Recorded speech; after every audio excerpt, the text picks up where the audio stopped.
अरे ये बारिश भी ना, अभी तो छत से पानी टपकना बंद हुआ था, अब फिर से शुरू हो गया। ये लो, एक एक खा लो और एक एक डिब्बे में ले जाओ। अरे आज भी सिर्फ रोटी? भैया हम कल दादी से पराठा बनाने के लिए कहेंगे और बाकी बच्चों की तरह टिफिन में भी ले जाएंगे। क्या पराठा? अरे चिंटू, वो पराठा उतना अच्छा नहीं होता। मैंने एक बार खाया था, लेकिन वो एकदम कड़वा लगता है। ये साधारण रोटी ही अच्छी होती है। पता नहीं बारिश कब खत्म होगी। रोज रोज घर में पानी आता रहा तो बच्चे कहीं बीमार ना पड़ जाए। अरे चिंटू बंटू, बातें क्या कर रहे हो? चलो फटाफट अपनी थैली उठाओ और पाठशाला जाओ, नहीं तो बाद में देरी हो जाएगी। हाँ दादी, हम जा रहे हैं। मधुबन जंगल में एक बूढ़ी दादी अपने 2 पोतों के साथ रहती थी। बच्चों के माता पिता बाढ़ के पानी में बह गए थे, इसीलिए दादी ही उनका सहारा थी।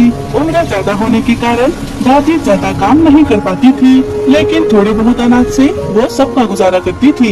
ये बात बड़ा बच्चा बंटू समझता था, लेकिन उसने कभी दादी से शिकायत नहीं की। उल्टा वो अपने छोटे भाई को भी बहला फुसलाकर चुप करा देता था। दादी बहुत मेहनती और स्वाभिमानी थी। वो हमेशा पंछियों की मदद करती, पर खुद कभी किसी से मदद नहीं लेती। घर में अनाज तो खत्म होने को आया है। बारिश रुकते ही मुझे अनाज की खोज करनी होगी। अरे लड़कों, इतनी देर क्यों लगा दी? मैंने कितनी बार कहा है कि पाठशाला से सीधा घर आना। दादी हम कहीं नहीं गए, बारिश हो रही थी इसीलिए हम रुक रुक कर आ रहे थे। चलिए भैया, कहीं हमें देर ना हो जाए। अरे आते ही कहाँ चले? दादी वो बबलू है ना, आज उसका जन्मदिन है, इसलिए उसकी माँ ने हमें जल्दी बुलाया है। क्या इतनी जल्दी? अभी तो शाम होने में बहुत देर है। हाँ अब मैं समझी, बुलबुल मेरे दोनों पोतों को जन्मदिन का सारा काम लगाना चाहती है। चिंटू बंटू, तुम दोनों कहीं नहीं जाओगे। चलो चुपचाप घर में बैठकर पढ़ाई करो। क्या? लेकिन दादी उसने हमें जन्मदिन पर बुलाया है, हमें जाने दीजिए ना। कोई जरूरत नहीं है किसी के जन्मदिन पर जाने की। मैं उस बुलबुल को अच्छे से जानती हूँ। उसे लगता होगा गरीब के बच्चे हैं, इसीलिए इनसे जो चाहे करवा लूंगी। तुम दोनों अभी छोटे हो, तुम्हें इन बातों का कुछ पता नहीं। चिंटू, दादी कह रही है तो हम जन्मदिन पर नहीं जाएंगे। अब तुम जिद मत करो। ठीक है। दादी के एक बार कहने पर दोनों बच्चे मान गए। रात हो गई। अरे बाप रे, बाहर तो बिजलियाँ कड़क रही है। बच्चों चलो मेरे पास आकर सो जाओ। बच्चे दादी की गोद में गहरी नींद में सो जाते हैं। तभी रात गहरी होने पर बारिश ने अपना रूप बदल दिया। बारिश ने सारे जंगल में तबाही मचा दी। दादी के घर में जहाँ थोड़ा बहुत पानी टपक रहा था, अब वहाँ पानी की धारा लग गई और पानी सीधा घोंसले में जमा होने लगा। अरे नहीं, कहीं ये पानी मेरे बच्चों तक ना चला जाए। अब मैं क्या करूँ? दादी ने बच्चों को एक सुरक्षित जगह पर सुला दिया और उनके पास जितनी भी कंबलें थी वो सारे बच्चों को ओढ़ा दी। पानी तो बढ़ता ही जा रहा है, मुझे ये सारा पानी निकालना होगा। दादी एक पतीले से घोंसले का सारा पानी बाहर फेंकने लगी, लेकिन वो जितना पानी निकालती उतना पानी फिर से भर जाता। उन्होंने ऐसा पूरी रात किया ताकि बच्चों को बारिश के पानी से कोई नुकसान ना हो। दादी फिर से कांप रही थी, लेकिन वो फिर भी रुकी नहीं, क्योंकि अभी उनके सामने बच्चों की सुरक्षा ज्यादा जरूरी थी। अगली सुबह सूरज की पहली किरण घोंसले पर पड़ी और दोनों बच्चे उठ गए। भैया सुबह हो गई। दोनों अपनी दादी की तरफ देखते हैं तो दादी ठंड से कांप रही थी। उनका पूरा शरीर बुखार से तप रहा था। दादी, दादी क्या हुआ आपको? आप ठीक तो है ना? हाँ, मुझे क्या हुआ है?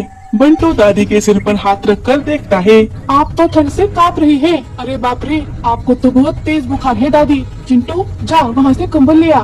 अरे कुछ नहीं हुआ, बस जरा सा सर्दी जुकाम है। गर्म पानी पी लूंगी तो सब ठीक हो जाएगा। नहीं दादी, आपको बहुत तेज बुखार है। मैं जाकर डॉक्टर अंकल को ले आता हूँ। हाँ भैया, आप चाहिए। अरे मैंने कहा ना कुछ नहीं हुआ।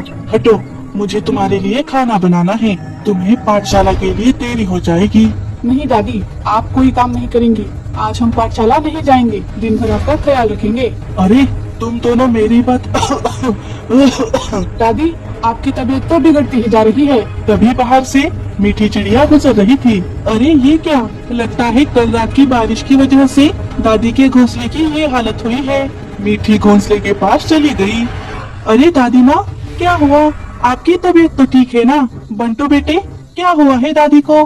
देखिए ना मीठी मौसी, दादी को बहुत तेज बुखार आया है। क्या? लेकिन कैसे? दादी को अचानक बुखार कैसे आ सकता है? अरे कुछ नहीं बिटिया, कल की बारिश में घोंसले में पानी आ रहा था, वही निकालने के चक्कर में जरा भीग गई और बस अरे अरे दादी माँ संभल कर, आपकी तबीयत तो बहुत बिगड़ गई है। मैं अभी डॉक्टर चाचा को बुला कर लाती हूँ। बच्चों, दादी का ख्याल रखो। मीठी जल्दी से जाकर डॉक्टर चाचा को बुलाकर ले आती है। डॉक्टर चाचा ने दादी को चेक किया। अरे बाप रे, आपका बुखार तो बहुत तेज है। डॉक्टर चाचा, आप हमारी दादी को कुछ दवाई दे दीजिए जिससे हमारी दादी जल्दी से ठीक हो जाए। अरे बेटा, मेरे पास अभी वो जड़ी बूटी नहीं है, उसे ढूंढ कर लाना होगा, लेकिन मुझे अभी बहुत से मरीजों को देखने जाना है। ठीक है, उस जड़ी बूटी को ढूंढने मैं जाती हूँ। नहीं मासी, उसे ढूंढने हम जाएंगे। आप बस हमें ये बताइए कि वो दिखती कैसी है। वो नीले रंग की जड़ी बूटी होती है, जिसमें कुछ पीले रंग के फूल भी लगे होते हैं। वो तुम्हें जंगल के बाहर वाले इलाके में मिल जाएगी। ठीक है, हम अभी जाते हैं। दोनों बच्चे अपनी दादी के लिए जड़ी बूटी लाने चले गए। उड़ते उड़ते वो दोनों एक अनजान जगह पर आ गए, लेकिन उन्हें जड़ी बूटी नहीं मिली। तभी तेज बारिश शुरू हो गई। तभी वो दोनों बारिश से बचने के लिए एक पेड़ की डाली पर बैठ जाते हैं। अरे भैया, अब हम क्या करें? हमें तो जड़ी बूटी नहीं मिली, ऊपर से ये बारिश भी आ गई। हाँ, अब पता नहीं दादी ठीक कैसे होंगी। मुझे तो उनकी बहुत चिंता हो रही है। बच्चे बहुत परेशान थे।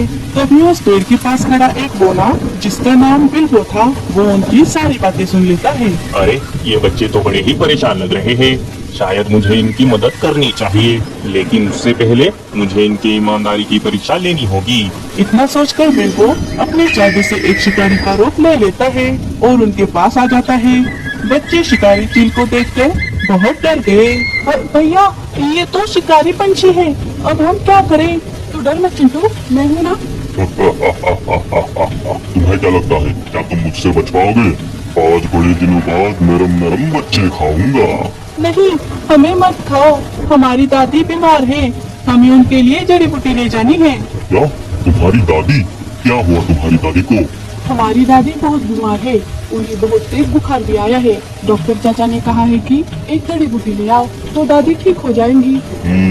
तो ये बात है, मैं तुम्हें छोड़ देता हूँ, लेकिन सिर्फ एक शर्त पर। हमें आपकी सारी शर्तें मंजूर है, लेकिन आप हमें जाने दीजिए, हमारी दादी को हमारी बहुत जरूरत है। ठीक है, तो चलो, मुझे तुम्हारी दादी का पता बताओ, मैं तुम्हारे बदले तुम्हारी दादी को ही खा जाऊंगा। ये सुनकर बच्चों के होश उड़ गए। क्या? नहीं, आप हमारी दादी को कुछ मत करिए, इससे अच्छा तो आप हमें ही खा लीजिए। हाँ, हम किसी भी हालत में दादी का पता नहीं बताएंगे। अच्छा, बड़ा प्यार करते हो अपनी दादी से। अरे दादी तो सिर्फ 4 दिनों की मेहमान है, बुढ़िया 1-2 दिनों में टपक जाएगी। उसके लिए अपनी जान की बाजी क्यों लगा रहे हो? हमें हमारी दादी अपनी जिंदगी से भी ज्यादा प्यारी है, हम उनके लिए कुछ भी कर सकते हैं। ठीक है, तुम्हारे लिए एक स्पेशल ऑफर। तुम मुझे अपनी दादी का पता बताओ, उसके बदले मैं तुम्हें ऐशो आराम वाली जिंदगी दूंगा, जिसमें आलीशान घोंसला और भरपेट स्वादिष्ट खाना भी होगा। क्यों बोलो, क्या तुम्हें मंजूर है? अरे, हमने एक बार कहा ना, हम दादी का पता किसी भी हालत में नहीं बताएंगे। हाँ, हम दादी के साथ टूटे घोंसले में भी बहुत खुश हैं। दादी हमें इतना प्यार करती है कि हमें किसी चीज की जरूरत भी नहीं पड़ती। अच्छा, एक बार और सोच लो। भैया सुनिए, हमें इस शिकारी को चकमा देकर यहाँ से भागना होगा। हाँ, मुझे भी ऐसा ही लगता है। अंकल, हम आपको दादी का पता बताते हैं।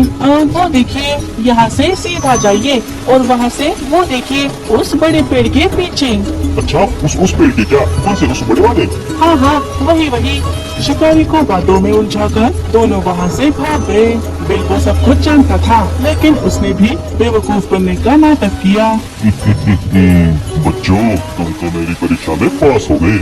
आज तक मैंने इतने ईमानदार और स्वाभिमानी बच्चे नहीं देखे। दोनों ऐशो आराम की जिंदगी ठुकरा कर अपनी दादी के पास चले गए। घर पर उनकी दादी की हालत बिगड़ती ही जा रही थी।